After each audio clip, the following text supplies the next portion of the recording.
Amigas, amigos, ¿qué tal? ¿Cómo están? Bienvenidos a Oriental de Montevideo, Uruguay, y bienvenidos a otro divague, un divague realmente muy interesante. Este amigo, colega, nunca ha estado en un divague en los 32 años, pero tiene una infinita cantidad de gente, una audiencia impresionante en la cual me cuento. Más que nada me cuento los domingos, me encanta escuchar Transformaciones con Milton Presa, por sus invitados. En Uruguay es el único programa que tiene almuerzo en radio. Yo he visto el almuerzo de la señora Mirta Legrand, pero en televisión, pero el almuerzo en radio nunca había sentido. Milton, para Musicalísimo es un orgullo que estés acá. Gracias, Abel, gracias, doctor Marfetán, por darme la oportunidad de tomar contacto con vuestra audiencia. Y bueno, una experiencia un tanto insólita, porque estoy más acostumbrado a estar al otro lado del mostrador y no de este. Y espero que los aburran. Pero ¿cómo nos vamos a aburrir? Esa voz que es inconfundible. Buenas noches, primero que nada. Exacto. Estamos el lunes 17 ya, de octubre. Y una pregunta que parece sencilla, pero no es sencilla. ¿Cómo se logra el fenómeno Transformaciones? Porque por encima de lo que es el programa, yo diría que es un fenómeno. Tanto en lo que es la parte nocturna como en la diferencia en los fines de semana. ¿Y por qué un fenómeno? Así te puedo explicar Porque mejor. tiene una enorme atracción y no es un programa convencional, no es un programa estructurado como los programas habituales. Y tampoco se abordan los temas más habituales. Mira, Marfetán, yo como Milton no lo vivo como un fenómeno, realmente. Por eso te pregunté por qué lo veías como un fenómeno, porque me cuesta imaginármelo incluso, que sea un fenómeno. Lo hacemos bajo la idea de hacer algo. Y ese algo lo plasmamos después en los hechos, con el acierto, con el error, siempre buscando la mejora, porque ante el error tratamos de corregirlo. Y no sé, te agradezco que digas que es un fenómeno, pero realmente no lo sentimos. Me refiero al fenómeno de audiencia, porque tú sabes que te sigue muchísima gente, incluso te sigue hasta en horarios anticomerciales. Yo te decía, yo no escucho radio de noche, pero a mí me encantan los almuerzos en radio, y no es habitual que uno se siente a escuchar radio a la 1 de la tarde un fin de semana. Sin embargo, hay algo que lo atrapa. Sí, las mediciones dicen que la audiencia radial disminuye los sábados, en general. Yo percibo que no tanto los sábados, sino que fundamentalmente los domingos. Es clásico que el domingo sea a esa hora un encuentro de la familia, de la visita, del paseo. Ahora, nosotros no puedo percibir esa audiencia, dado que nosotros fundamentalmente nos sentamos y tratamos de comunicar sin medir la cantidad de destinatarios de lo que estamos haciendo. Tratamos sí de contemplar todos los aspectos básicos que hacen al respeto, a ciertas reglas básicas de la comunicación, también en lo referente a lo que es el broadcasting. Y creo que sumando esos factores logramos esa comunicación. Lo que sí creo que sí que es un fenómeno, lo que decía Abel. Almorzar en radio no es nada habitual. Fuimos los primeros que lo hicimos y hasta el día de hoy, a pesar de haber transcurrido casi 10 años de almorzando en radio, no de Transformaciones tiene más, se sostiene. Al principio, cuando nace la idea, que nace en mi interior, me lo cuestioné bastante, porque justamente almorzar en radio es televisión. Mirta Legrand, decías tú, Abel, Sergio Puglia aquí en Montevideo, en Canal 10. Y lo que clásicamente se hacía era eso. Lo que sostuve y lo que me definió para defender técnicamente la postura que se puede almorzar en radio es que no son los ojos los que ven, sino que es el cerebro. Y el cerebro tiene sentidos, los más lindos sentidos, a pesar de que seamos ciegos, vemos. Es el tacto, son muchas cosas que se transmiten a través de servir una copa y sentir el sonido del líquido que cae en ella, del sonido de los cubiertos, de las cerámicas de los platos, en fin, muchos sonidos, hasta el mate, porque tomamos mate antes de comenzar a recibir los platos. Y esa sensación y la propia descripción de lo que estamos comiendo, y lo narramos con la palabra, le da la imaginación, comienza de repente el oyente a verlo por sí mismo, a interpretarlo por sí mismo, a verlo por sí mismo, y se convierte en un periodístico almorzando, un almuerzo periodístico se podría decir, que tampoco se conoce en Uruguay, y que ha deparado muchas satisfacciones. Considero que hay mucho más para hacer, y bueno, todos los años tratamos de incorporar algo nuevo, ¿no? ¿Y qué es el estilo aparte de Radio Sarandí, no? Porque hay radios que tienen sus estilos. Sí, claro. ¿Verdad? Sí, sí. Que no son ni mejores ni peores, son estilos de comunicación. De comunicación, claro, y de conductores. Pero vamos a comenzar, Milton, con el Transformaciones en Televisión. Bien. O vamos a comenzar en tus primeras etapas de la radio. Uh-huh. ¿Y por qué? Claro, si nos remitimos a la primera etapa de radio, tendría que remitirme a mi adolescencia. Pero bueno, ahí es que muchas veces es el momento donde surge, o uno se da cuenta de la vocación, o no tenía esa vocación, pero algún elemento lo lleva a desarrollarla. Claro. ¿Cómo se da ese fenómeno? Bien, te cuento una anécdota. Cuando tenía más o menos unos 10 años, me encantaba la electrónica, me encantaba la radio. En aquel momento las radios eran a válvula. Sí, claro. Y mi primera experiencia fue desarmar una General Electric pequeña y quemarme aquí, que estuvo en el antebrazo por mucho tiempo la huella de la quemazón. Un día alguien me dijo, Pancho Varela, Radio Universal. Sí, cómo no, el que hace Gloria de España. Exactamente. Vos sos un hombre de radio. Y me llevó a Radio Universal, era un pibe, ¿no? Y me hicieron una prueba y dijeron, vos mañana tenés un turno, y ahí comencé a trabajar. Me banqué parte de los estudios con lo que gané en radio, trabajé como operador en Radio Universal, trabajé en aquel momento en la 30, luego me llamó Flaco Tabeira para lo que era FM del Palacio,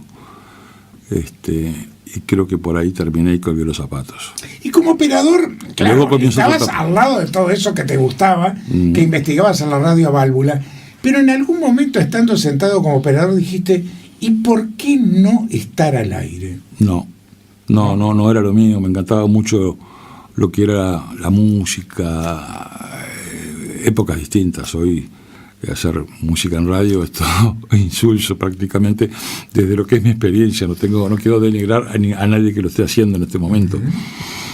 Los empalmes eran discos de acetato, la precisión, que te quedaba todo pegado, sin baches.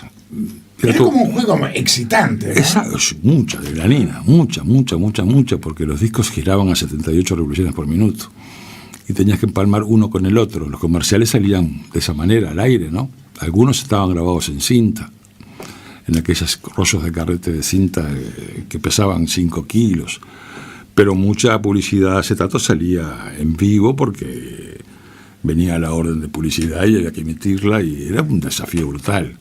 Y después del último acetato a 78 revoluciones por minuto largaron un tema desde un long play, y que todo te quedara impecable sin que hubiera un silencio de 1 segundo, porque ya un silencio de 3 segundos era un error del operador.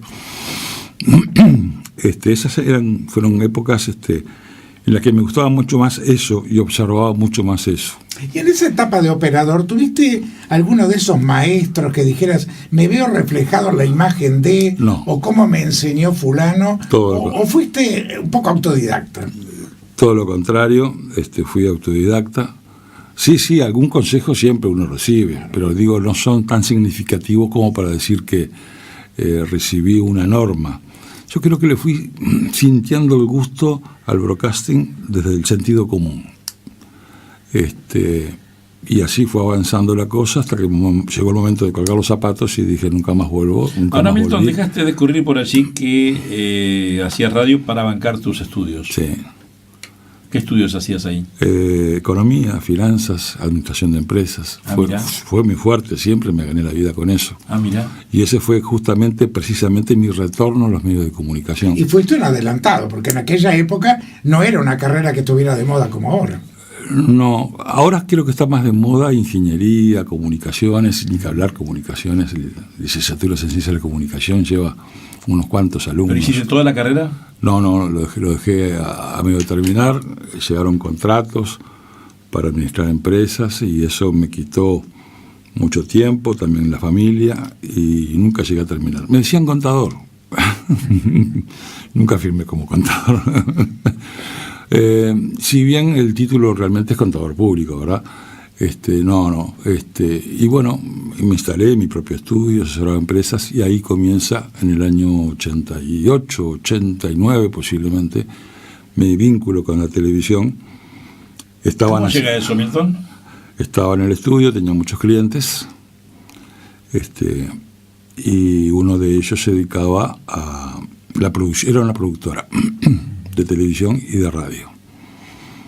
Concomitantemente en ese momento estaba tomando forma el Tratado de Asunción. En aquel momento era el Tratado de Asunción, año 88, Asunción por Paraguay, porque se firmó allí, y luego toma la forma del Mercosur.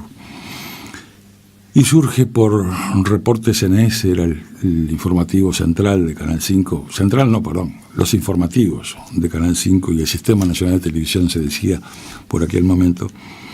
Y me dicen, vos que tenés una capacidad de poner en la palabra lo árido, lo difícil, lo que la gente no puede entender, ¿no te animás a hacer unos micros de economía para explicar al público, fundamentalmente en ese momento los televidentes, lo que va a significar el Mercosur? Y bueno, y ahí nacen, lograron financiarlo, cosa muy importante. Fue ese tipo de enganche justo, porque era lo que tú sabías, tu carrera que la aplicabas en un medio nuevo, pero que se te abría. Exactamente, fue eso, tal cual. ACAC, en aquel momento de la cooperativa, lo financió, costaba mucho dinero porque en ese momento, para explicar con imágenes economía, había que recurrir mucho a gráficos. La economía tiene eso, o sea que la palabra no es suficiente como para poder trasladar el conocimiento, tenés que recurrir mucho a gráficas, estadísticas, y ahí las personas van tomando una dimensión del conocimiento de la economía mucho más fácil que lo que es la palabra. Micros de 3 minutos, 5 minutos. Y bueno, ahí creo que fue el nacimiento, fue plantar la semilla. Paulatinamente fui dedicándome más a eso y dejando otras actividades. Y luego, en el año 89 o 90, registro la marca Transformaciones. ¿Por qué Transformaciones? Bueno, la marca no es una idea mía. Me han dicho muchas veces, ¿qué marca? ¿Qué marca? ¿Cómo una sola palabra puede representar tantas cosas? ¿Cómo se te ocurrió? A mí no se me ocurrió nada, yo la copié. Durante la dictadura había una editorial argentina que tenía una revista Transformaciones, se llamaba Transformaciones. Yo era lector de Transformaciones. Era una revista, si no recuerdo, mensual. Apenas salía Transformaciones, ya fresca de la imprenta, Milton ya la tenía porque me apasionaba leer Transformaciones. Y coleccionaba, los ejemplares estaban todos guardados. Tenía un enfoque de izquierda, para lo que era en aquel momento la izquierda, ojo, que es muy distinto al de hoy. Estamos hablando de la década del 60, finales del 60, principios del 70. Sí, plena división entre este y oeste. Exactamente. Ahí estaba el muro, ahí estaba la doctrina marxista-leninista como única doctrina representativa de lo que puede ser la izquierda. Y vino la dictadura y un buen día me sacaron todas las transformaciones de mi casa. Después supe dónde fueron a dar en forma preventiva, porque para no tener ningún problema. Tú fíjate el miedo que había instalado en la sociedad en ese momento, ¿no? Que en cierta medida también lo viví en radio, porque en aquel momento no se podían difundir determinados temas musicales, y las emisoras, para no tener problemas, hacían prevención primaria y le pasaban un cuchillo al disco, al acetato, para que nadie pudiera reproducirlo, ¿no? Y bueno, Transformaciones, marca argentina, por una editorial que ahora sinceramente no recuerdo el nombre, no volvió, desapareció también del mapa como editorial. Y nadie se ocupó del mantenimiento de la marca. Dejé de pasar muchos años, estoy hablando que dejé pasar casi 20 años, y al estar libre fui y la registré como propia. Ahora, aquí son las circunstancias. Ojo que tampoco violé ningún aspecto ni jurídico ni moral, porque la dejaron abandonada y a su vez legalmente estaba más que vencida. Pero quiso en la circunstancia. No era una revista uruguaya. Claro. ¿no? Tampoco era Claro, uruguaya. Argentina. Sí, ¿Sabes cuántos programas argentinos hay aquí en copias que salen? Se repiten hasta los informativos. Uruguaya contra la televisión argentina. Se repite, se pone el mismo nombre y sale allá y sale acá. No, lo que te decía que quiso la circunstancia de que el nombre estuviera muy bien elegido. Porque Transformaciones arranca como marca en un momento en que el mundo entero se transforma y en que el país se transforma y en que realmente todo es distinto que hace 25 años. Si bien, Marfetán, yo parto de la base que constantemente esto se está transformando. Estamos vivos porque hay una transformación permanente, si no, no podíamos estar vivos. Sí. Desde el punto de vista químico. Si no, estaríamos en la época de piedra. Exacto. Sí, se dio ese fenómeno. Ahora, lo que es la vida, ¿no? Porque luego pasan los años y los años y los años, y en el año 2005 Tele12 toma la marca Transformaciones. A partir de un programa argentino que se produce, no sé en qué canal ahora, y se llama Transformaciones. ¿Y tú ya tenías Transformaciones? Y yo tenía Transformaciones. Y se da la paradoja que ese programa argentino lo compra Canal 2 y comienza a difundirlo acá como Transformaciones. Entonces, vos fíjate la vuelta de la vida, ¿no? Después tuvo que levantarlo porque evidentemente no pueden coexistir dos marcas, y más aún con rubros muy similares, ¿no? Claro. En comunicación primero, y dentro de comunicación está orientado un poco a la salud. Milton, ¿en cuánto te mantenés en Canal 5 con eso que hacías, esos minutos de economía, muchos años? 1 año y medio, casi 2. A partir de allí elevo un proyecto al directorio del Canal 5 para hacer Transformaciones en un formato documental, y me dan, aprueban el proyecto, me dan la oportunidad, y comienzo en el año, como tarde, 2000, y permanece en el aire durante 10 años, más o menos, tal vez 11, los jueves a las 21:30. O sea, horario central en Canal 5. ¿Y para Canal 5 un programa que durara tanto tiempo, con las transformaciones que habían en la política y todo ese tipo de cosas? Había que saltear por encima de cambios de directores, cambios de nombre del canal, cambio de imagen. Viviste todo ese tema. ¿Cómo lo visualizaste el programa? Y el día que lo parís, digamos así, ¿ves realmente realizado lo que tú querías? Sí, totalmente. Primero, nunca lo hice dentro del canal. Todo se hizo fuera del canal. O sea, la productora estaba fuera. Lo que llegaba al canal era el Betacam, que es la cinta en el cual se había editado el máster. Cada uno de esos máster forma parte actualmente de mi biblioteca, si bien no es biblioteca esa área, sino que es caseteca, vamos a llamarle. Y se hacía todo fuera del canal. Sí, plasmé totalmente hasta que llegó el momento final, que fue en el 2001 posiblemente, en el cual decidí levantarlo porque ya no daba para más. No daba para más porque hacer documentales en Uruguay ya no era posible.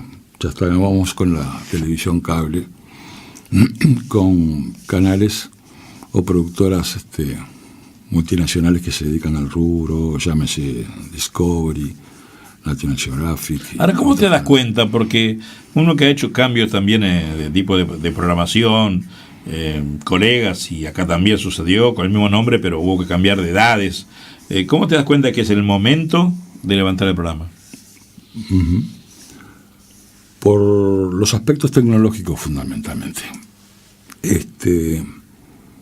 La cámara que teníamos en ese momento, una Sony Betacam digital combinada, $25.000. Pero la cámara era el hecho generador de tener más herramientas, porque si tenés esa cámara tenés que tener tal iluminación, tenés que tener monitor, esto, aquello, otro. Para hacer rodajes en el exterior pagaba exceso de equipaje. En ese momento, y hoy ni que hablar, un productor va a hacer un documental, por decir, Suiza, y capaz que se va con una mochila nada más. Porque baja en el aeropuerto, tiene todo ya coordinado, tiene la cámara puesta allí, una cámara versátil. La Sony pesaba no menos de 15 kilos. no podías ir solo, tenías que ir con 2 asistentes, un sonidista y un camarógrafo.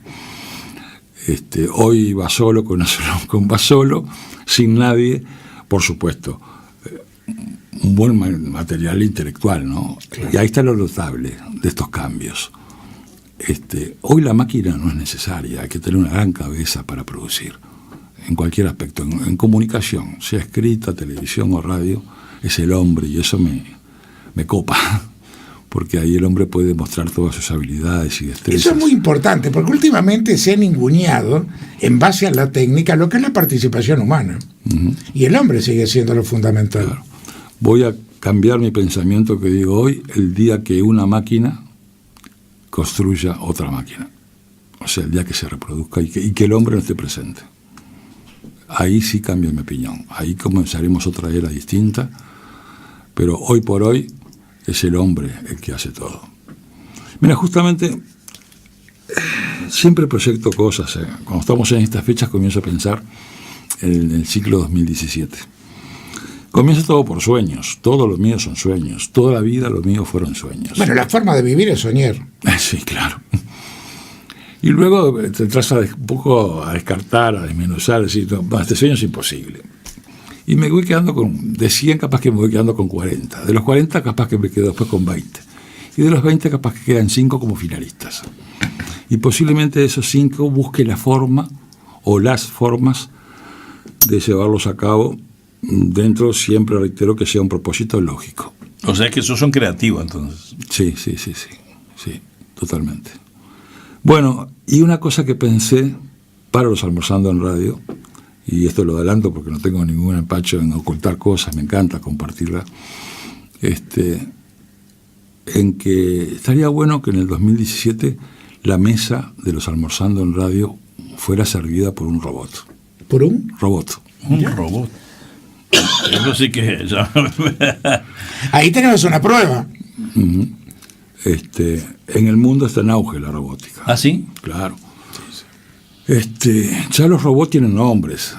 Acá en Uruguay no estamos acostumbrados todavía a eso. Pero en Japón es muy frecuente. Hay un robot muy bueno, Pepper se llama, que tiene habilidades buenísimas, pero buenísimas. Trabajan mucho en los bancos en Japón. Reciben público, le solucionan muchas cosas. Y hay un robot experto, que no me acuerdo el nombre ahora, pido disculpas, que es experto justamente en servir. Servir café, servir té. Nunca había escuchado eso. Sí. El pasado lunes, creo, de esta semana, largamos al aire la robótica, que está a la vuelta de la esquina. Uh-huh. Está a la vuelta de la esquina. Posiblemente el año que viene, el 2017 o el 2018, nos veamos sorprendidos, pero ya está masticado el tema, ya hay producciones notables de robots a precios accesibles. Está el robot que te aspira la casa solo, en forma inteligente, o sea, no tenés que decirle nada, lo hace. Hace tareas muchas de la casa, cuesta apenas $600. Digo apenas, no que sea barato, pero quiero decir que Peppers, que es el más inteligente de todo... Sí, pero está al alcance de mucha gente. Claro. Peppers cuesta $15,000, pero te soluciona muchas cosas. ¿Ya? Milton, ¿y cómo, porque salimos del canal 5, cómo es por qué elegís o te eligen precisamente Radio Sarandí? ¿Cómo llegás a Radio Sarandí? Uh-huh. Bueno, en el año 2001, creo que un mes de julio del 2001, después de una cena, me retiro a mi oficina y ahí decido plasmar en un documento mi renuncia al Sistema Nacional de Televisión. Claro, habían transcurrido 11 años, o sea, no era bobada renunciar y sentarse después de una cena para mejor a redactar un documento con esa trascendencia, pero la decisión ya estaba tomada. También es importante, porque en ciertos momentos pasamos por el tema de cómo estuve en el canal, o sea, no cómo estuve, sino cómo fue la vida en el canal, y algo muy particular. Se firmó cuando aprueban el proyecto inicial, año 2000, por transformaciones, se firma un contrato por un año. Y al año venció, y continuaba Transformaciones. Y allí se da cuenta alguien del área jurídica del Sodre, me llama, el escribano, pucha, no me acuerdo el nombre ahora. Milton, venció el contrato, hay que firmar uno nuevo. Sí, pero mira que para mí es lo mismo, con o sin. Bueno, quedó por eso. Al tercer año me lo encuentro en la Tribuna América del Estadio Centenario. Che, Milton, mirá que tengo que firmar el contrato, está vencido hace 2 años. Y transcurrieron 11 años, sin contrato. Hay una filosofía en eso que es, todos los contratos vencen a las 24 horas de cada día. Y comienza uno, en la medida que las partes hayan cumplido lo dicho, comienza uno a las 0 horas de cada día. O sea, con un contrato implícito. Gran verdad. Claro. Y si las partes están de acuerdo, ¿para qué vas a firmar un contrato? Si el contrato lo que te ayuda es a que vos tengas documentado tus obligaciones y tus derechos. Y eso no vence. Entonces, sabiendo que al cabo, hoy cuando me acueste esta noche, si supe que cumplí con mis obligaciones, puedo dormir en paz. Ese contrato no va a caer. ¿Sos tu mayor crítico? Ahora, el 11 de julio, el 11 de julio no, el 2001, julio, hago la carta de renuncia al Sodre y ahí termina mi actividad en el canal, y durante 2 años estuve stand-by. Y después... Pero pensando o soñando, como decís vos, en volver a la radio o a la tele. A la tele no creo. ¿Por qué? Me gusta la radio. Me siento cómodo en la radio. Te da otro manejo, ¿no? Totalmente. Y otras libertades. Sí. ¿Qué les voy a decir a ustedes si son hombres de radio? La radio es muy distinta a la televisión. Me gustaría sí mucho escribir, pero eso está pendiente. Aún tengo tiempo. Si soy autocrítico, sí. Demasiado autocrítico. Me critico cuando me ducho, durante que tomo el desayuno, cuando estoy trabajando, constantemente. ¿Pero por qué? Seguramente ¿Porque sos muy exigente contigo mismo? Claro. Y está bueno, eso mejora el producto. Claro. La televisión me gustaría, lo que pasa es que la televisión tiene esto. Las personas dicen, voy a ver televisión. Y a mí me encantaría poder, el día que podamos observar televisión, ahí capaz que agarro viaje. ¿Cuál es la diferencia entre observar y ver? Ver es un pasatiempo, observar es ir más allá de lo que te puede mostrar un director de cámara. En un programa profundo tenés que seguirlo. Exacto. Señores, antes de seguir, estamos con Milton Presa, el director de un programa realmente muy escuchado que se llama Transformaciones en CX8 Radio Sarandí de Montevideo, que sale todas las noches, los fines de semana, al mediodía. ¿Cómo llegas a Sarandí? Porque es una emisora que siempre me gustó. No fue Sarandí mi primer planteamiento fue a Jorge Traverso. Jorge Traverso también fue Sarandí. Estuvo con Nevia Araujo ocupando los horarios principales de Radio Sarandí otrora, ¿no? Jorge Traverso en ese momento estaba en lo que era, no me acuerdo la frecuencia ahora. Estaba en la 1010, lo que es ahora, ¿no? Lo 1010, ahí va. Y alquilaba la programación de la emisora las 24 horas. Durante muchos años. Fueron los dos, Never Araujo junto con él al comienzo, luego Never se separa, se va con su propia emisora FM, que no me acuerdo tampoco el nombre. Septiembre. Y Jorge queda solo en la 1010. Cuando termino televisión, me encuentro con él y sí, Milton, sí. Vamos a darle. Increíblemente luego quiebra el país. 2002. Sí. Fue el quiebre de muchas cosas. Todo quebró. Y esto ocurrió en diciembre y tuvo que rescindir el contrato porque no podía soportar una obligación que estaba medida en dólares cuando el dólar se había disparado, y a su vez también las tarifas publicitarias de las emisoras no se actualizaban al compás del crecimiento del dólar, se creó todo un desbarajuste. Y Jorge dijo, bueno, tengo que dejar por aquí nomás. Vos fíjate, el mes de diciembre, después de eso no puedes prácticamente hacer más nada. Dejé pasar las fiestas, Me fui a Buenos Aires, allá está toda mi familia, excepto mis hijos que viven acá en Montevideo. Y bueno, cuando volví, creo que un 10 de enero más o menos, dije, la emisora debe ser Sarandí. Y me presenté en Sarandí y, no sé, transcurrieron 2 días y aprobado. ¿Quién era el director en ese entonces? Tú te refieres a la gerente de programación, era Ligia Almitrán. Ah, la Ligia. Fue la que decidió que se le diera para adelante. Bueno, ahí nació, si bien lo probaron en enero del 2003, realmente comencé un mes de mayo porque no estaba preparado para comenzar. Y comenzó en mayo del 2003 y después de ahí en más. Contame un poquito, volviendo atrás. 11 años de televisión son muchos. Seguramente debes de haber tenido una máxima alegría con alguna realización, pero también algún día decir, qué malo esto. ¿Cuál es tu mejor recuerdo y tu peor recuerdo de la televisión? A nivel de producciones, ¿no? Sí, sí. A nivel de tu propia satisfacción como conductor y productor. Tal vez la producción que más me gustó, que me ayudó a aprender mucho, a madurar mucho, fue una que la titulé Viaje al Infinito. Se trataba de aplicar una técnica invasiva al cerebro, eligiendo el camino por parte de los cirujanos que iban a transitar desde la parte exterior hasta el punto al cual querían llegar, que son distancias muy cortas, pero que pueden pasar tantas cosas en ese breve trayecto. Y la aparición de un marco estereotáxico, que era de producción francesa, que se lo colocaba a la persona atornillado en la cabeza y que tenía unas básculas que permitían introducir por allí, por supuesto, habiendo... La exactitud a la localización, ¿no? Habiendo hecho el agujero, vamos a llamarle en forma así, bien brutal. Ahí está.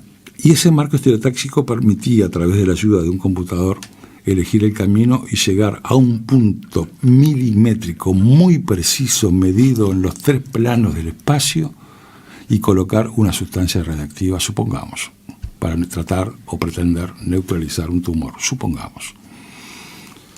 El camino, la máquina lo que le permitía, y el marco estereotáxico lo que le permitía al cirujano en el quirófano, era garantizarle la seguridad que llegaba al punto, pero tenía la gran alternativa de elegir el camino. Voy por este costado, voy por acá arriba, voy por el lado de atrás, sabiendo que en ese camino iba probablemente a causar un daño neurológico posiblemente reparable o posiblemente irreparable.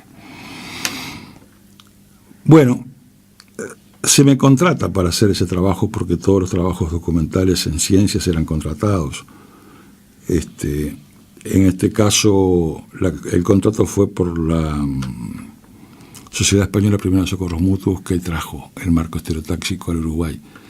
Y quien dominaba toda esa área neurológica era el profesor Víctor Soria, conocido en el ambiente como el Negro, titular grado 5 de la cátedra la cátedra que estudia el cuerpo humano. No me acuerdo el nombre ahora. ¿Estaba el doctor Calvo también? No lo recuerdo. Cuando conozco al Negro me dice, usted no sabe en qué se metió. Y es por eso que me acuerdo de todo este proyecto, porque me llevó a entrar a la Facultad de Medicina y quedarme largas noches aprendiendo anatomía, la cátedra de anatomía. Claro, sí. Aprendiendo anatomía porque el profesor Soria quería que yo hiciera el documental conociendo todo no, pero lo básico, lo elemental del cerebro. Para él era poco, para mí era demasiado su exigencia. Y bueno, estudié todo, el marco, el funcionamiento del cerebro, y a partir de allí esperar un caso real para colocar el marco estereotáxico y hacer ese viaje al infinito, que resultó ser una muchacha, si mal no recuerdo, de 38 años, lo cual forma parte también del documental y la parte también más emotiva. Porque ahí está, ¿cómo lo viviste a nivel humano? Porque aparte de que estabas haciendo un relato, mostrando algo, pero es muy fuerte para alguien que no está acostumbrado a vivir esas experiencias. Claro. Es muy fuerte. O sea, creo que todos los documentales de ciencias, porque ahora me estoy acordando otro caso de un chico de 13 años que tuvo leucemia, y que fue resuelto con trasplante de médula. Trasplante de médula. Me dan el caso, claro, ya había pasado, cuando me dan el caso tenía 15 años y estaba en vida y había superado notablemente la leucemia. Y tenía cuerda para rato. Pero la historia comenzaba a los 13 años. Vivía en Salto y fui a conocerlo, formó parte del trabajo documental. También ese me llevó pila porque me tuve que meter en la propia situación familiar, la expectativa de encontrar donantes o no y la compatibilidad que se encontró después en una de sus 5 hermanas, o hermanos, eran 3 mujeres creo, y 2 varones. Y también ese momento de la donación es muy fuerte. Todo.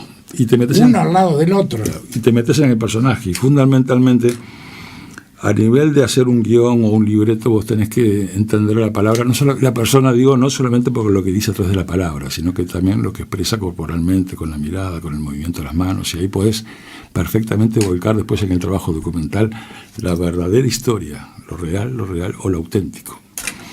No en un 100%, porque siempre, en un 100% digo porque siempre alguna pérdida se produce.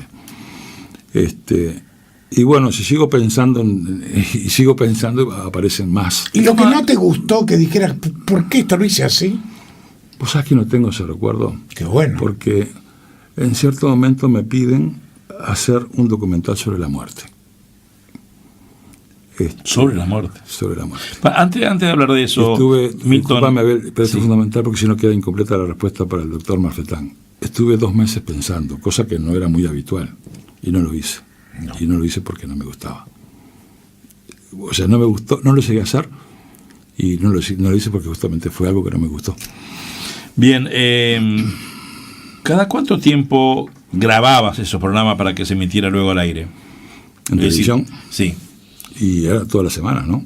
¿Pero grababas 3 días antes, 4 días antes? No. Algunos se repetían porque el tiempo no alcanzaba. Vamos a comenzar. A eso voy, porque eran muy difíciles. Claro. Y más aún con los mecanismos de edición que habían en esa época. Era edición convencional, en cinta. Luego comienza la edición digital, que la viví. Creo que la incorporamos en el 97, y ahí era un lujo. Era muy fácil de editar en digital. En cinta era impresionante. Comenzábamos, para que te hagas una idea, porque a mí siempre me gustan los datos, para tener una buena referencia de las cosas. 1 minuto al aire significaba aproximadamente 1 hora de edición. ¿Tú participabas de la edición también? ¿Tú participabas de la edición? Sí. Grandes, que tenía que hacerlo. Grandes discusiones durante la edición, que generalmente eran de madrugada. Comenzábamos a las 11 o a las 10 de la noche y veíamos salir el sol. Y después, cuando ya llegás a Sarandí, ¿por qué? ¿Cuánto hace me dijiste que estás en Sarandí? Mayo del 2003. O sea que van ¿cuántos años? Van a ser 14 años. 14 años, que no es fácil para un conductor de radio mantener por tanto tiempo el mismo programa, donde también cambian las direcciones generales y demás, y a veces vos viste que cada maestro con su librito, ¿no? Uh-huh. Digo, en la gerencia de programación y todo ese tipo de cosas. Ahora hay otra gerente de programación en Sarandí. Entonces, ¿qué es lo que te hace mantener por tanto tiempo? Porque nosotros en esta radio llevamos 32 años, por eso te lo pregunto. Qué disparate. El Musicalísimo lleva 32 años, comenzó un 2 de mayo de 1984 y todavía seguimos. Y ojalá que fuera por mucho tiempo. ¿Cómo haces para mantener 15 años? ¿Qué le da continuidad al proyecto? Pienso que, bueno, ni que hablar que las propias autoridades y la emisora en sí mismo, eso es obvio. O sea, estás en una emisora porque la emisora, en cierta medida, se siente bien, se siente correspondida con su objetivo artístico de la programación. Pero en lo que respecta a mí, no han pasado 14 años. Para mí es como si fuera ayer. Porque cuando, por ejemplo, hoy pienso en mañana y mañana cuando pienso en pasado, para mí es un día más. Y no voy contando los días, ni los meses, ni los años. No lo siento tan así. Cada tanto sí se presenta, como tú me lo decís ahora, Abel, ahí sí tomo conciencia. Pero pienso fundamentalmente, la antigüedad es importante, eso no tengo ninguna duda. Pero más importante, me parece, son lo que uno hace todos los días. O sea, los contenidos que le vuelca el compromiso, el esfuerzo. Y los años. ¿Y por qué te digo los años? Porque yo los domingos, que es cuando más te escucho, excepto que tenga un súper largo aquí en la radio, porque no se suspendió el fútbol, digo, esta transformación en Sarandí, y ya busco automáticamente la radio. Yo creo que quizás en televisión un programa de 2 años es una eternidad, pero en radio no. Claro, sí, es probable, sí. Ahora, también en radio estamos a través de la repetidora 102.9. Sí, te he sentido promoverla, sí. Que en el caso nuestro los fines de semana se interrumpe por la repetidora porque comienzan con el fútbol de Radio Sport. ¿Y qué te ha dado todo eso estos años, Milton? Porque yo te he sentido con cientos de invitados, ¿no?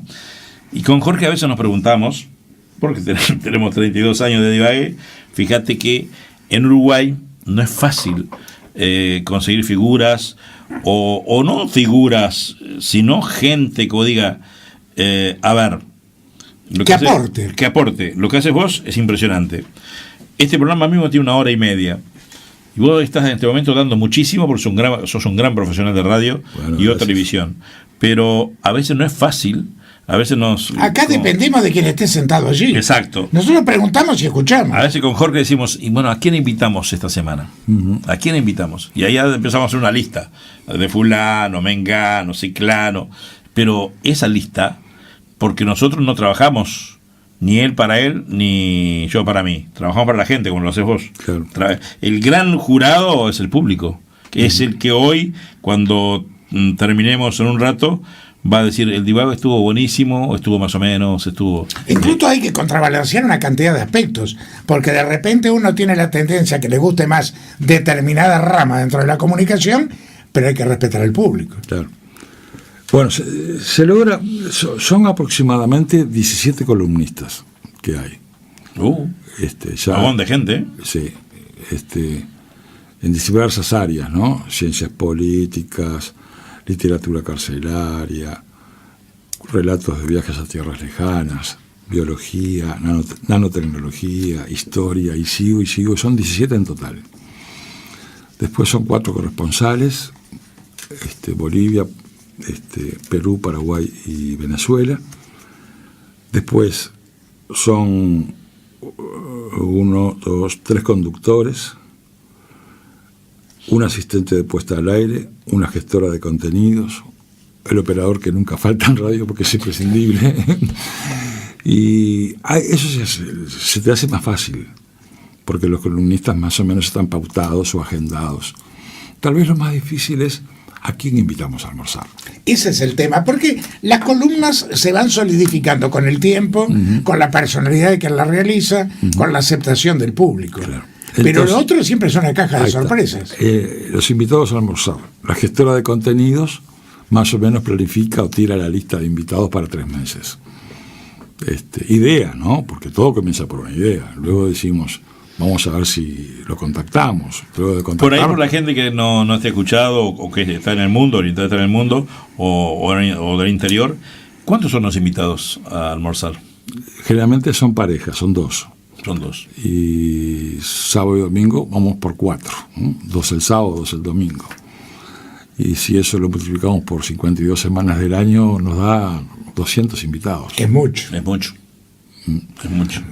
Yo a veces, hoy vos decías algo muy lindo, porque aunque uno es hombre de radio, como la radio es imaginación, entonces yo me empiezo a imaginar, ¿qué van a comer hoy?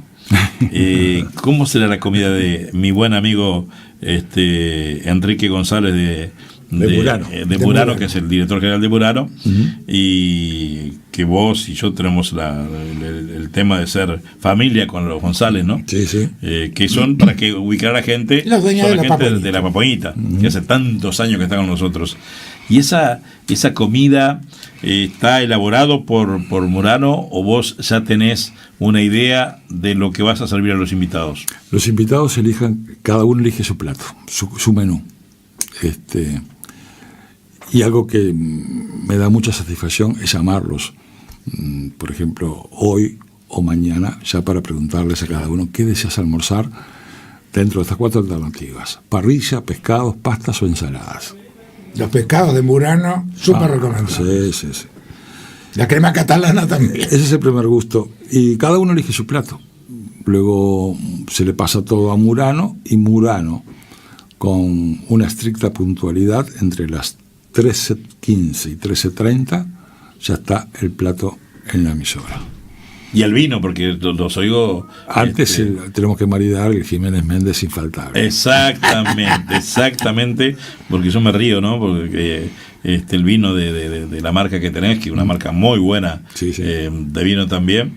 Y bueno, y ahí empieza a transcurrir. ¿Vos ya tenés imaginadas las preguntas que le vas a hacer a tus invitados? Porque acá no estamos hablando de que va Marfetán a hacer un tema sobre medicina. Su minuto, yo lo escuchaba mucho cuando estaba Schiavarelli, porque, bueno, políticamente yo era el 2 de Alberto, en la 14. Él después decide dar un paso hacia el frente, con Tabaré, no directamente hacia el frente, sino se va con Tabaré, y bueno... Y yo decidí no acompañarlos. Yo soy ballista, pero la amistad permanece como en los viejos tiempos. Es decir, a veces mi novia me decía en casa, parece que ustedes fueran novios, pasaban una hora hablando, yo llegaba a casa a las 9 y él llegaba como a las 10, y a veces eran 12:30, 1 de la mañana, estábamos conversando. Ajá. Y bueno, y él, cuando él se va, que tuvo que irse de acá, pero no porque quisiera, ni porque nosotros le hubiéramos hecho nada, sino por su función que cumple, claro, ¿verdad? Claro. Y él me dijo, bueno, Averito, ahora no voy a poder estar al menos hasta que termine. Sobre todo por la hora, eran los viernes 5:15 de la tarde. Y no puede por el cargo que se ocupa. Dice, te voy a abandonar, pero esto vos sabés que es relativo toda la política, ¿no? Sí voy a seguir con Milton, digo, me parece perfecto, porque Schiavarelli es uno de los hombres que más sabe de política. Bueno, los cargos que ha ocupado, ¿no? Y es un placer cuando está Alberto escucharlo. Y ahora, sacando de tus invitados columnistas, ¿vos te preparás algo? Viste que esto no está nada libretado, ¿no? Con Jorge vamos haciendo. ¿Tienes algo libretado o no? ¿O se te va ocurriendo en el momento? Todo en el momento. Las columnas, todas en el momento. No llevo ninguna pregunta preestablecida. Se me hace difícil en los almuerzos, y ahí sí la gestora de contenidos tira 12 preguntas, 15 preguntas. Ojalá que no esté escuchando esto ahora Regina, que es el nombre, porque de esas 15 preguntas que tira, posiblemente capaz que hago 2 o capaz que hago 1. ¿Pero por qué las tira? Porque al momento de almorzar tengo un monitor a la izquierda que me va indicando los mensajes que envía la audiencia respecto al almuerzo. Después tengo a la asistencia de producción que me pone al tanto si llegó o no la comida, y como a su vez el invitado eligió pescado, supongamos, pero no estableció qué tipo de pescados, tengo que ponerme al tanto de qué fue lo que elaboró Murano para ese invitado. A su vez tengo que estar atento para el brindis, y a su vez también tengo que estar atento porque el brindis lo presenta Silvana, que es la encargada de marketing de Jiménez Méndez, y nos da la orientación de lo que vamos a beber, lo que vamos a maridar, cómo verlo a través de la luz, cómo catarlo. O sea que tengo que estar al tanto de muchas cosas, y a su vez escuchando lo que está diciendo el invitado para repreguntar y seguir la dinámica. Claro. A veces me corto, no me da la cabeza. Y entonces ahí tengo las 15 preguntas y agarro una que me parece interesante y la formulo. Claro, también depende mucho del tema, porque a veces hay un invitado que se centra más en algo estructural, exacto, otro en algo cultural, otro en algo más abierto, y ahí se pueden hacer más preguntas. Claro. Pero eso es lo lindo que tiene la radio, cuando a mí me pasa lo mismo que a vos muchas veces, a Jorge también. Uno a veces no está inspirado como todos los días, hay veces que tenemos nuestras falencias también. Uno por ahí somos seres humanos, tenés ganas de hacer un programa, y por ahí, hoy es sábado, domingo, tengo que ir a la radio, no digo que vayas de mal humor, pero no estás quizás tan concentrado, y lo que sirve la radio es la publicidad. Porque si vos en una mandás un chivo de algo y ya se te viene otra vez toda la percepción. Y hay una cosa que acá no está pasando porque lo estamos grabando al divague, pero a vos te debe pasar lo mismo que a nosotros. Se te prende la luz roja y uno se transforma en otra persona. Sin duda. Bueno, sobre eso, Hace 2 meses, más o menos, le digo a Gabriel, que es el operador de Los Almorzando: Gabriel, voy a, entre comillas, violar una norma broadcasting. No vamos a cerrar el micrófono. ¿Cómo? Sí, durante los almuerzos me parece que cerrar el micrófono para mandar una mención comercial no es muy simpático. Estamos almorzando. Lo que vamos a hacer es dejar el micrófono abierto. Tú suavemente vas pasando el sonido a un segundo plano, mandás la mención, cortinás con la banda sonora que corresponda, luego tocas chicharra, la chicharra sale al aire y nosotros sabemos, porque claro, la luz está siempre prendida, vos no sabés cuándo estás en segundo plano y cuándo estás en primer plano. Queda bien auténtico. Queda auténtico. Y está bueno eso. Al comienzo costó, fundamentalmente con las coconductoras. Es un desastre, yo no sé si estoy al aire. No importa, estás almorzando. Y lo que tú pienses que querés que salga en un primer plano, no te hagas ningún problema, yo te doy pie cuando comienza el primer plano y volvemos a preguntarle eso al invitado y seguimos intercambiando. Así es una evaluación, Milton, después que termina cada almuerzo, evaluación personal, ¿no? Como la puede hacer cualquier profesional en lo que sea. Este almuerzo de hoy domingo salió mejor que el de ayer sábado o del fin de semana pasado. No. Primero, termino fundido porque terminamos a las 5 de la tarde. El almuerzo sí. Ahí está. El almuerzo finaliza a 14:30. Y claro, te queda la sensación que estuvo lindo, que estuvo agradable. Comparativamente no, generalmente no me gustan mucho las comparaciones. O sea, no llego a pensar si estuvo más agradable que el fin de semana anterior. Pero no es algo que esté mucho en mi lógica desde el punto de vista cognitivo. Automáticamente estoy pensando cómo lo puedo hacer mejor o qué me espera el próximo. O sea, no mirás hacia atrás. No miro porque hacia atrás. Además salís todos los días. Porque el mirar eso es más que yo se lo dejo generalmente a la gente que lo escuchó, a la gente que lo disfrutó o a la gente que cambió del dial. Se lo dejo, porque son los destinatarios. Ahora, ¿cómo es la diferencia de armar la noche de lunes a viernes y los programas del mediodía del fin de semana? Porque uno piensa que por ahí hay una audiencia fidelizada, pero no necesariamente es la misma. No es la misma, porque muchas personas en esas franjas horarias los fines de semana viajan. Y después no viajan y justo viajan y escuchan radio. Y después no viajan y no te escuchan nunca más o quizá por algún tiempo, ¿no? Esta aquella audiencia que escucha generalmente casi siempre. Y la pregunta era que me olvidé.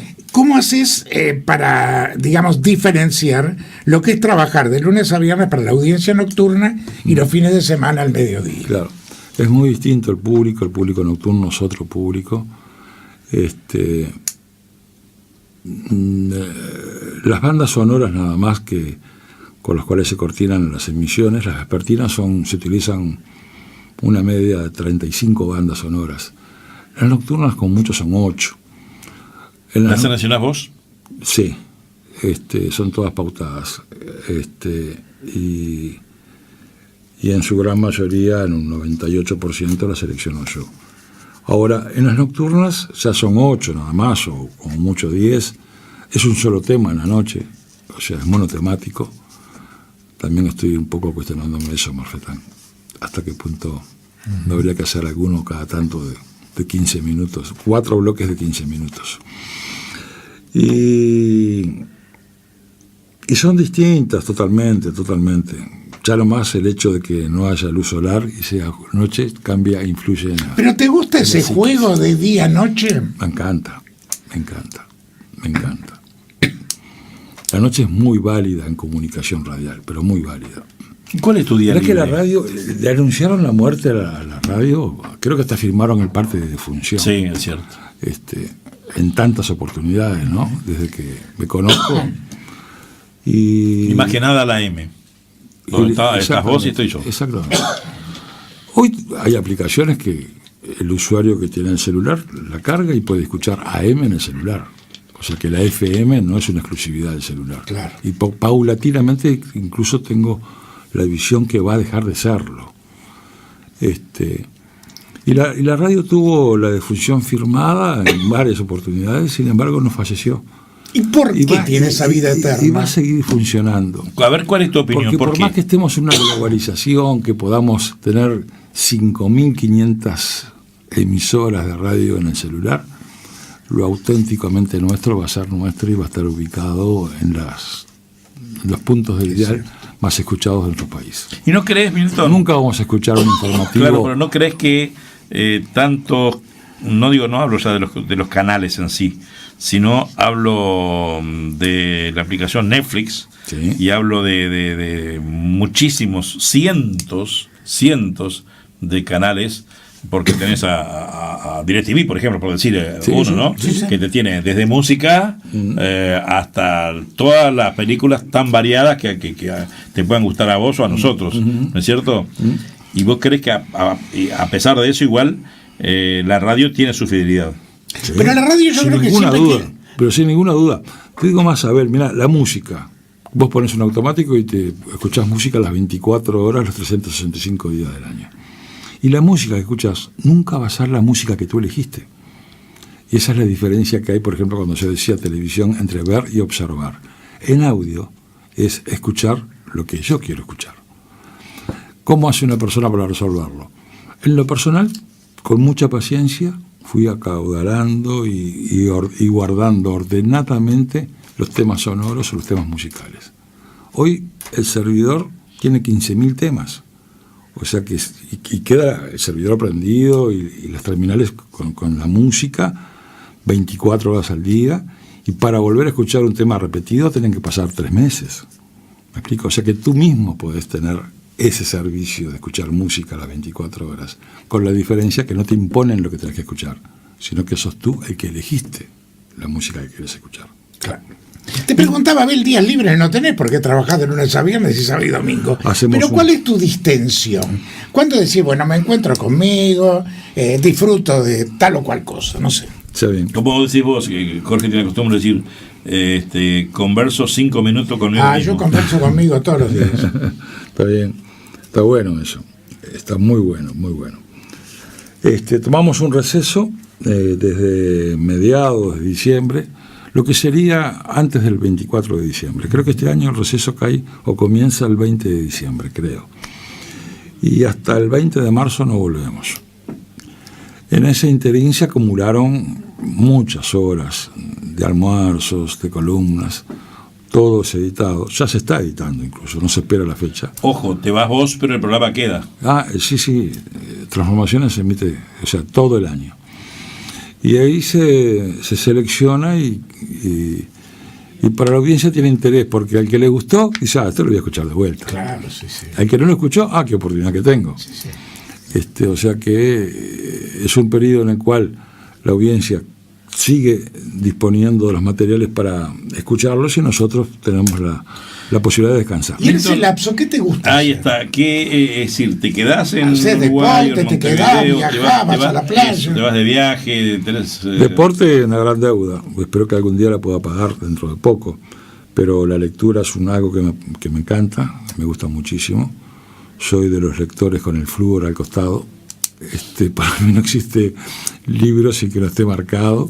Y si no tengo el flúor porque por alguna razón quedó en algún lugar, pero porque para sacar alguna frase, lo rayo, lo subrayo, lo marco para recordar cosas. Siempre hay cosas que valen la pena recordarlas. Casi siempre. Bueno, después caminar, sí, tenemos un país precioso, una rambla preciosa, pasear. Me encanta mucho Piriápolis, me gusta mucho el campo. Me gusta andar a caballo, me gusta el canto de los pájaros, sentir el amanecer. ¿Es una fuente de inspiración para ti? Impresionante. Soy como el diésel, demoro en calentar el motor, pero una vez que me desconecté y calenté con el descanso, lo ideal es tener un grabador para ir grabando lo que estoy descubriendo y pensando, o llevar un papel y un lápiz en algún lugar, en algún bolsillo, y ir apuntando constantemente. Sos un hombre de radio. ¿Escuchás la radio? Sí, mucho. ¿Qué te gusta de la radio, excepto de Transformaciones? Lo que vos haces. Estando solo almorzando, lo primero que hago es prender la radio. Estando solo cenando, lo primero que hago es prender la radio. Estando solo merendando, lo primero que hago es escuchar la radio. ¿No prendés la televisión, por ejemplo? Nunca. Nunca no. Vi el razonablemente. Claro, vi el partido de Uruguay con Colombia. Con Colombia. Lo vi con toda mi familia, ahí nos organizamos y hacemos... Va más allá del partido, nos juntamos mucho antes y es toda una especie como... Vamos a llamarle fiesta. Pero eso lo vieron 3 millones de uruguayos, 3 millones y pico de uruguayos, que excepto el que estaba trabajando, un camionero, un taxista, qué sé yo. Lo demás, estamos todos pendientes, pero... Me dijeron Canal 12 saca una serie de esta de humor, Facundo Ponce de León. Sí. Y me enganché y la vi. Pero son cosas que así, en forma muy aislada, prendo la televisión o me siento a la televisión. Porque puede estar prendida, pasar frente a ella. ¿No? Sí, claro. No. O sea que hombre de televisión directamente como televidente no sos. No. ¿Y ese escuchar radio te sirve como una forma de chequeo también? Obvio. Porque es importante saber lo que está pasando. Obvio. Estilos, formas de pensar. Y ahí viene una cosa que muchas veces comentamos con Abel. ¿No considerás que la noche está desperdiciada en radio? Totalmente. A mí me encantaría. Me encantaría la madrugada. Totalmente. Sin ninguna duda. Lo que pasa es que, claro, ya estoy un poco cansado, no da para eso. A su vez también, para hacerlo tiene que haber una gran vocación. Porque la noche, si alguien lo quiere hacer para vivir o que sea rentable... Te trastoca la vida. Porque ahí, nosotros hemos comprendido, no sé si vos te afiliás a la idea de Musicalísimo, de que la noche tiene, pero muchísima audiencia, más de lo que uno se puede imaginar. Pero ¿qué pasa? Las agencias de publicidad, los sponsors, a esa hora duermen. Entonces para ellos la radio no tiene audiencia y están equivocados. Mira, nunca me voy a olvidar de un pensamiento de marketing que le dije a un empresario hace mucho tiempo ya. Es un error que no pienses en la madrugada para estar presente en los medios. No te voy a decir que sea un error que duermas. Dormí tranquilo, es necesario el sueño, forma parte de una buena vida. Pero mientras que tú dormís, va a haber otro, o corres el riesgo que otro comienza a ganar el nicho de tu mercado. Creo que aquella maravillosa película que se llamó Solos a la madrugada era bien representativa de lo que puede ser un medio en la noche. Claro. Yo tengo colegas que salen después de la medianoche y a veces me da pena porque son maravillosos conductores, pero les escucho la tanda y no hay tanda. Entonces digo, ¿cómo hace para vivir? Porque se dedican a eso. Entonces, o me llaman, Abel, ¿no sabés de algo? Y yo hablo con algunos de mis clientes, mirá que en la noche, en tal radio, hay un muy buen programa, ¿te serviría? Dice, no, Abel, te agradezco, pero o hacemos televisión, o hacemos contigo, o hacemos en radio contigo, por ejemplo, o hacemos Monte Carlo, o hacemos Espectador, bueno, Sarandí en el día, en fin. Entonces ya no. Bueno, le voy a dar una sorpresa. Sí. Hemos pasado ya las 1:05 de la mañana. No me diga. Sí, señor. Estamos junto a Milton Presa, conductor de Transformaciones en Sarandí, en este divague de Musicalísimo a través de CX12 Radio Oriental, al mundo, www.oriental770.com. ¿Ha viajado mucho por el mundo, No mucho, Milton? no mucho. Hubiera querido viajar más, pero ya vendrá. Marfetam sí que viaja. Sí. Milton, sacándote de la radio, y ahora entramos a hablar con el economista, ¿cómo ves a Uruguay en su fase económica? ¿Qué pregunta, a ver? Bueno, lo veo bien. Ahora, hoy, bueno, sí, bajó algo la inversión, bajó mucho lo que es el consumo, hay una retracción muy importante en el consumo, en cierto momento es más especulativa que real. La tasa de desempleo se mantiene en un guarismo muy bajo, por suerte, estamos en un 6%. No me gustan mucho los comparativos, aquí lo voy a hacer. España tiene un 20% de desocupación. Creo que la máquina sigue funcionando. Hay quienes dicen que la economía son ciclos, no como las olas. la cresta alta, luego baja y sigue la nueva. Uruguay se destacó mucho por la inversión extranjera. Lo que no ha sabido Uruguay, y esto no es responsabilidad únicamente del gobierno, es aprovechar las buenas para instalar, para ser un país productivo, distinto. Por ejemplo, gran escándalo cuando se instala la primera papelera. Transcurrieron, ¿cuánto tiempo ya? 8 años fácil. Sí, fácil. Bueno, ¿qué hizo Uruguay en ese interín para decir, bueno, yo ahora que sé que tengo el árbol, la pasta del papel, comienzo a elaborar el cartón yo mismo y el papel yo mismo, y comienzo a abastecer al mundo con el producto terminado y no ser únicamente un productor primario? ¿Qué hizo hasta ahora? Nada. Y para mí, si bien el dinero que se obtuvo estuvo muy bien en volcarlo a obras sociales, porque son necesarias, porque un gobierno no es una empresa, no solamente es rentabilidad, pero también son proporciones, ¿no? Porque si destino mis ganancias a desarrollar el parque productivo, voy a obtener más ganancias aún y voy a poder satisfacer mucho más las necesidades sociales. Claro, en inversiones que sean rentables.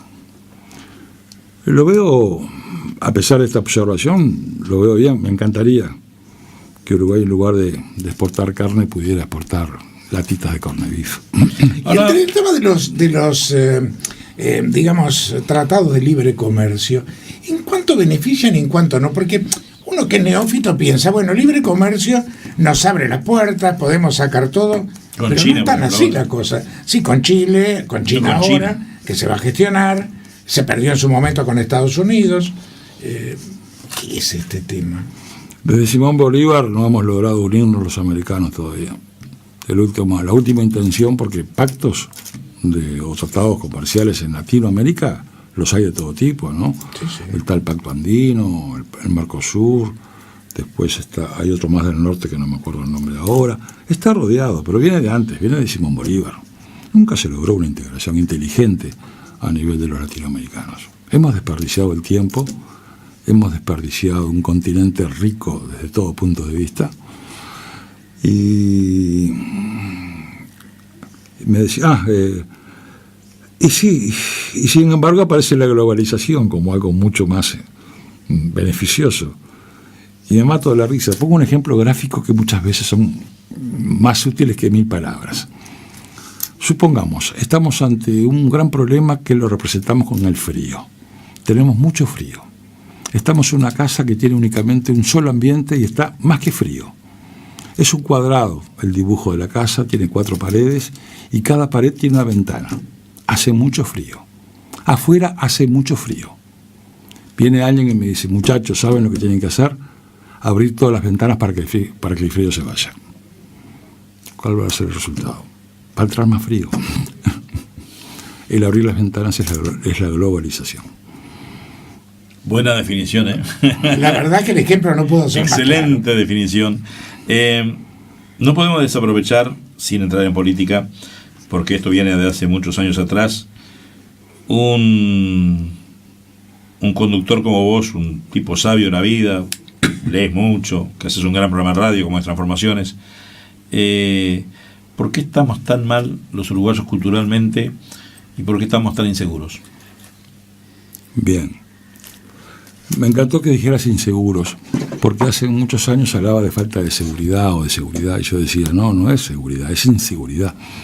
¿Será lo mismo? Son cosas distintas. Falta de seguridad. La falta de seguridad la retroalimentamos nosotros mismos al estar aislados. No tenemos un sentido de la convivencia. Supongamos, pongo un ejemplo gráfico de vuelta, Marfetán. Pasó por el Caribe este huracán Matthews. Sí, Matthews. Matthews. Haití, muchos muertos, lamentablemente. Florida, creo que también hubieron muertos, pero fueron pocos. 36. 36. Bien. Cuba, No hubieron muertos. No hubieron muertos. ¿Por qué no hubieron muertos en Cuba? ¿El huracán dijo acá no mató a nadie? No. En Cuba, y acá no estoy haciendo política, únicamente digo cómo es la forma de vivir. No hablan de equipo, hablan de brigadas. Tiene una cultura respecto a las brigadas. Y tiene una cultura respecto a la convivencia. Esa convivencia y el concepto de brigada los llevó a organizarse de tal manera que sin tener ningún medio de vida subterráneo, pasara el temporal el huracán, y no tuvieran víctimas. Es un concepto de la organización basado en la convivencia. Pero lo demostraron cuando se les derrumbó la Unión Soviética, que pasaron las peores circunstancias. Sí, un bloqueo económico de 50 años. Y sin embargo, desde el punto de vista científico, porque es un medidor la ciencia, ¿verdad? Lograron superarse y han sido, creo que hasta ejemplo en muchos casos, en materia técnica científica al mundo. Ahora, esto no es política, es una forma que pretendo decir que las sociedades que tienen capacidad de autogestionarse, pensamientos que faciliten la convivencia, van a recibir siempre sus resultados. La seguridad es uno de ellos. Acá no Porque pesa acá demasiado no el podemos individualismo. hablar de seguridad si no me hablo con el vecino. Si lo veo, pues no soy capaz de participar en mis problemas. El individualismo, el cuidado de las chacras, el mirar para el costado. Claro, ni que hablar.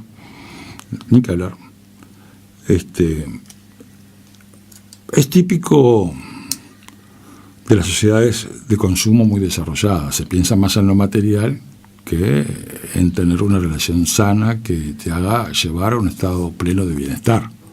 Acá no hablamos de bienestar, es una palabra poco usada. Hablamos de calidad de vida. Y calidad de vida está justamente dentro de la sociedad de consumo. Hablamos de normas de calidad. Nos lleva a otra faz del pensamiento humano. Todo proceso, Abel, de este tipo, creo estar convencido que comienza con la palabra. ¿Qué es la palabra? Es lo que nuestro pensamiento lo traduce en la palabra. O sea, lo expresamos. Tenemos una gran dificultad, por supuesto, para poner en la palabra lo que pensamos, muchas personas. Pero cuando observamos aquel pensamiento lanzado por una marca de refrescos, hacé la tuya. Ese pensamiento, en el doble sentido, ¿llevaba a la convivencia o llevaba a fomentar ese individualismo al cual se refiere el doctor Marfetán? ¿Cuántas veces aparecía o lo escuchábamos ese mensaje? Hacé la tuya. Está el proverbio que dice que una mentira dicha 1000 veces se hace verdad. Acá ese pensamiento, hacé la tuya, destruye la convivencia.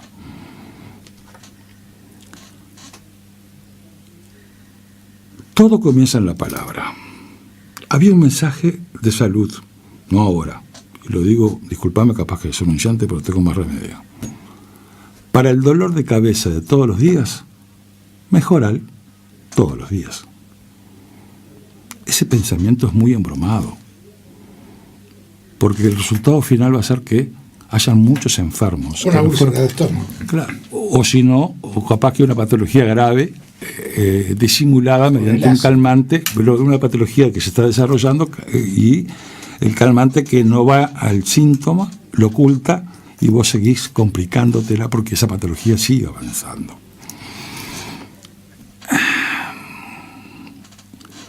Los mensajes que escuchamos todos los fines de semana cuando hay fútbol, acá en Uruguay, cuando un relator de fútbol dice transcurren 30 minutos y aún no se le pudo hacer daño al arco de fulano. Hacer daño. Quiso decir que no pudieron hacer el gol, que no llegaron al área, pero se traduce en hacer daño. He pensado muchas veces eso. Bien. O herir. Un término demasiado fuerte. Uh-huh. En términos de salud, Marfetán, el combate al dengue. Hay que combatir. ¿Qué agarramos? Misiles, escopetas. La lucha contra el cáncer. ¿Es lucha? Son palabras que no son productivas. Hay que prevenir. Ahí está. Hay que rastrear. Uh-huh. Hay que buscar. Uh-huh.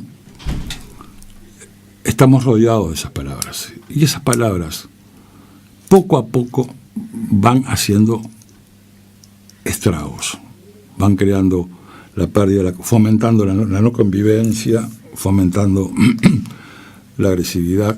Porque una persona cuando mata, ¿qué es lo que decide a que la llega a matar? Unos dirán, lo que pasa es que esa persona tiene valores, perdió los valores. Bueno, no importa si los perdió, vamos a ver dónde los perdió, porque si ubicamos el lugar donde lo perdió, vamos a poder comenzar a minimizar las pérdidas. No pretendo con este pensamiento decir que esto hay que cambiarlo, o sea, es parte de la evolución, es parte de la transformación, es un cambio dinámico. Son nuevas épocas a las cuales tenemos que adaptarnos, también es una realidad. Pero esto que tú decís va de la mano con algo que muchas veces hemos hablado con Abel. A mí me hace mucha gracia cuando se abre el diálogo de algo. En este país los diálogos terminan siendo de sordos, porque del diálogo A sale diciendo A, B sale diciendo B, y nunca han dicho a B. Sí, se trate del tema que se trate. Si es un diálogo en el cual uno quiere imponer su pensamiento sin escuchar al otro, si es un diálogo de orden político en el cual pretendemos un resultado determinado, sí, ahí vamos al diálogo. En cambio, si nos sentamos para escucharnos y aprender, ya ahí tenemos un 50% posiblemente del camino asegurado. Hoy por hoy también está el tema del tiempo, ¿no? ¿Quién se sienta a dialogar estas cosas para escuchar? Generalmente, más que todo, impone, ¿no? Poco a poco las cosas han ido cambiando, la familia cambió a lo que era la familia que conocí de mis padres. La mujer salió a trabajar, lo cual está muy bien, pero fundamentalmente se dice para sostener el hogar, no para satisfacer la sociedad de consumo en muchos casos, porque tenía que competir. Claro. Tenía que teñirse el pelo todos los días o todos los meses.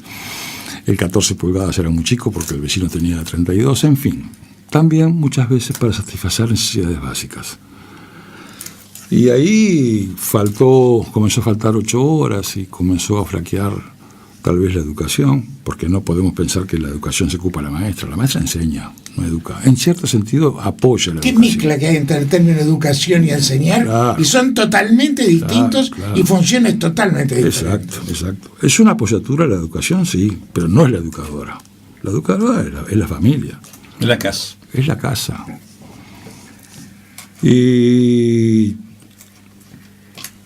Y también está aquello, ¿no? Esto lo he dicho muchas veces al aire, cuando hace 30 años los teléfonos no eran celulares y había, supongamos, un teléfono fijo en el hogar, sonaba el teléfono y aparecía el padre, si es para mí, decí que no estoy. Y después se sentaba a cenar con ellos y decía, por favor, ustedes nunca mientan. Se educa no solamente con la palabra, se educa también con las actitudes y los ejemplos. Al niño que le decía, decí que no estoy, tenía 8 años, ya le estaba enseñando a mentir. Y que es necesario mentir. Es parte de la educación básica que no se le va a dar la maestra. Sí, claro. Eso se mama, se vive, se escucha, se respira dentro de la familia. En la década del 90, cuando hablábamos de televisión, se me ocurrió en cierto momento comenzar a incursionar en la ficción, como un desafío. Y tuve la suerte de que la segunda ficción la presenté, o alguien la presentó, porque no creo que yo lo haya hecho. Alguien había agarrado el carrete y se lo llevó a la Cinemateca, que había un festival de cine internacional y nacional. Tuvimos la suerte de ganar el primer premio en la general y primer premio en la categoría. Este festival de cine internacional fue en el año 98 aproximadamente. Por supuesto que los dólares que nos ganamos no resarció ni tan siquiera el 50% del costo de la producción.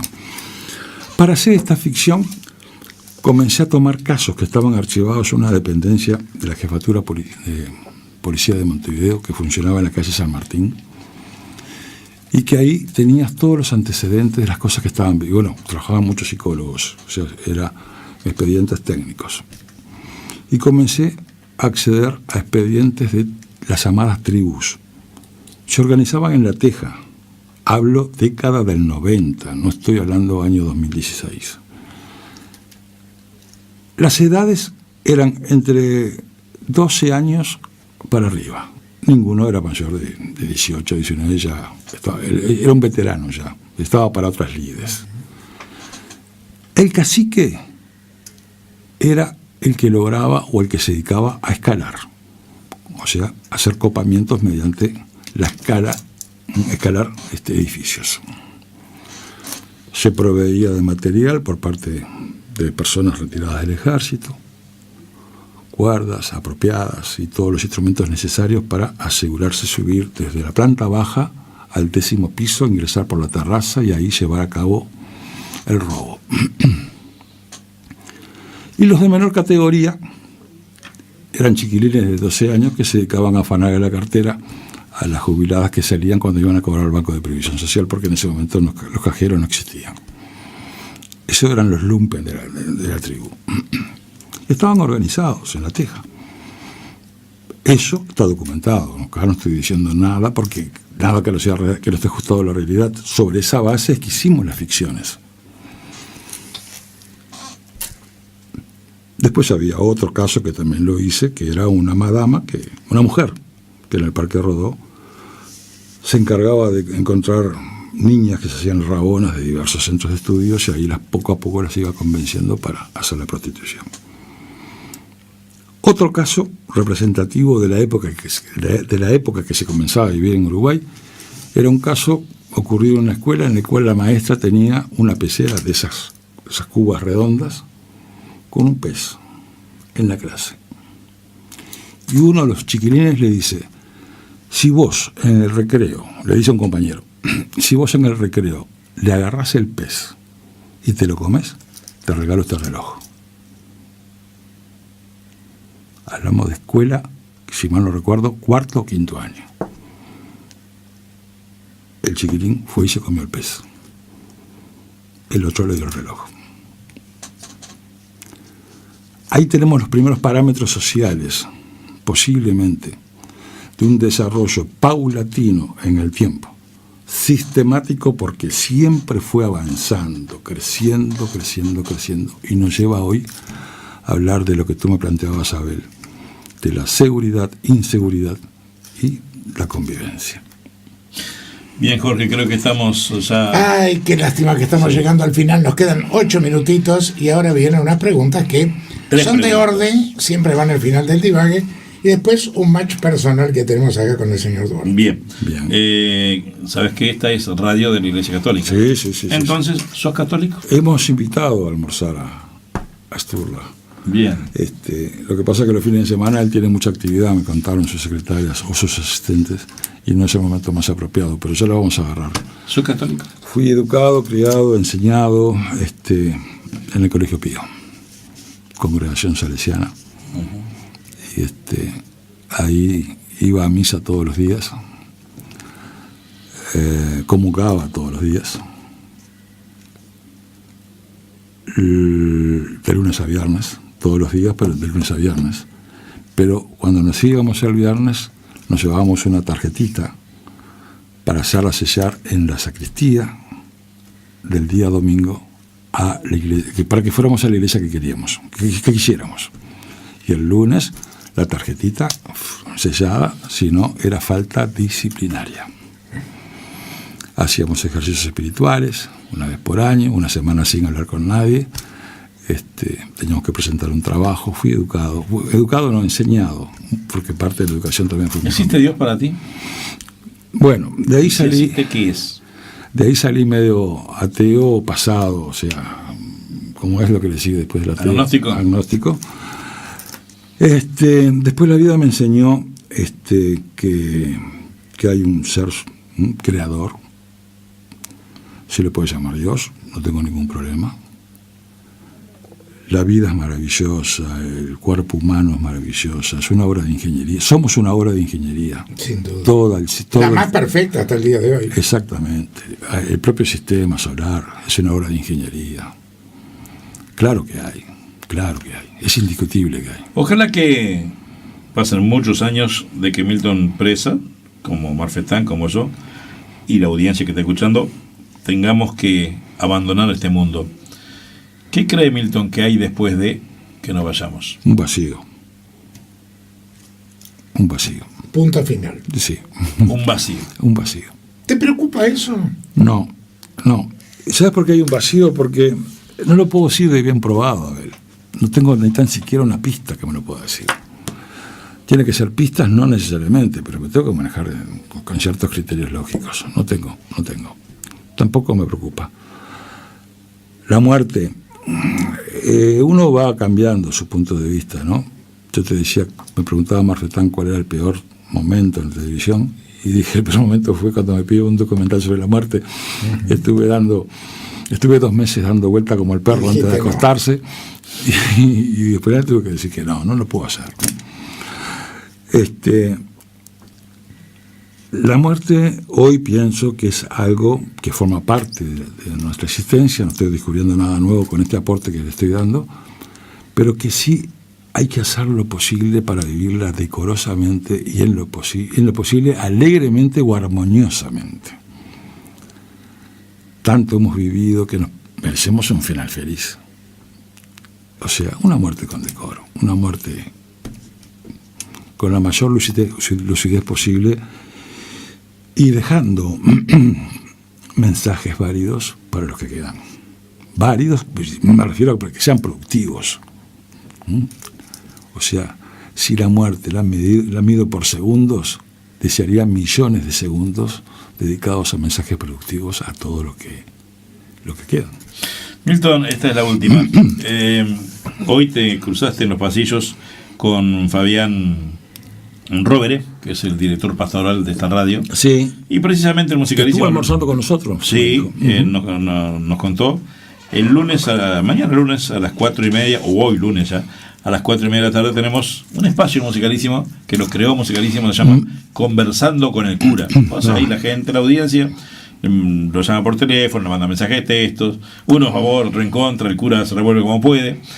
¿Qué pregunta le haría a Milton Presa a la Iglesia Católica o al padre Fabián que te responde ahora? Bueno, tengas en cuenta que fui educado en el Colegio Pío, o sea que todo esto forma parte de un proceso de formación personal y que la pregunta que voy a hacer emerge de todo ese contenido que he acaudalado en la vida. La pregunta del Milton de hoy. Bien, es difícil, no. Me decías recién, ¿existe Dios? Sí, es indiscutible. Existe una persona, un creador, todo está clarísimo. Yo pregunto esto para el doctor. ¿A qué hora sale para que se escuche la respuesta? 4:30 de la tarde. 4:30 de la tarde. Bien. Para el cura. ¿Es necesario que exista el demonio? ¿Es necesario que exista el diablo? ¿Es necesario que exista el infierno? ¿No le estamos cargando mucho al ser humano con miedos, pensando en el demonio? ¿No será mejor reivindicar la conciencia en estos momentos? La capacidad autocrítica que uno mismo, el ser humano, puede actuar por sí mismo sin temores. El pensar el tener ese miedo instalado no es perjudicial para la salud, fundamentalmente para la salud psíquica. Los miedos son productivos. ¿Por qué crear miedo al diablo? Si cada uno podemos estar con él. Por ejemplo, yo siento que tengo un saboteador. Se le puede llamar diablo. Todos los humanos tenemos un saboteador adentro. Podríamos decir que si es similar, todos tenemos un diablo. ¿Hace falta ampararnos en Dios para que nos defienda del diablo? ¿No podemos defendernos nosotros mismos, los humanos? ¿O acaso Dios no nos hizo tan perfectos como recién decíamos? Tenemos la capacidad de poder abrazar al diablo. En mis primeras clases del Colegio Pío ponían a la mujer en el pizarrón, esos pizarrones negros y con tiza, mujer igual pecado. Todo eso cambió. ¿No será mejor reivindicar? Así podemos hablar de la seguridad, la inseguridad, los miedos y todo lo que hoy es el mundo, buscando una transformación y fomentar fundamentalmente al saboteador que tenemos dentro y poder negociar con el saboteador. ¿Por qué no podemos negociar con el diablo? ¿por qué no podemos abrazar al diablo? ¿Es pecado abrazar al diablo? Me encantó la Qué pregunta. buena pregunta, Sí, no, una pregunta. Hay que sacarle punta al lápiz. Lagarde, dejala, no sé si me está escuchando Lagarde o se fue. No se fue. No, para dejarla íntegramente porque sí, esta tiene que ir íntegra por el concepto. Bueno, una última que es un match que tenemos personal, que yo creo que es dialéctico. A ver. Porque le damos a la palabra distintos sentidos y por eso opinamos distinto. Para Milton Presa, ¿existe el destino? Sí, en cierta medida sí. No, un porcentaje mínimo. Se pone el Marretán de 100, un 30. El resto somos nosotros. Pero existe. Una vuelta iba en un vuelo, le dicen de la base al piloto, tome la pista 01.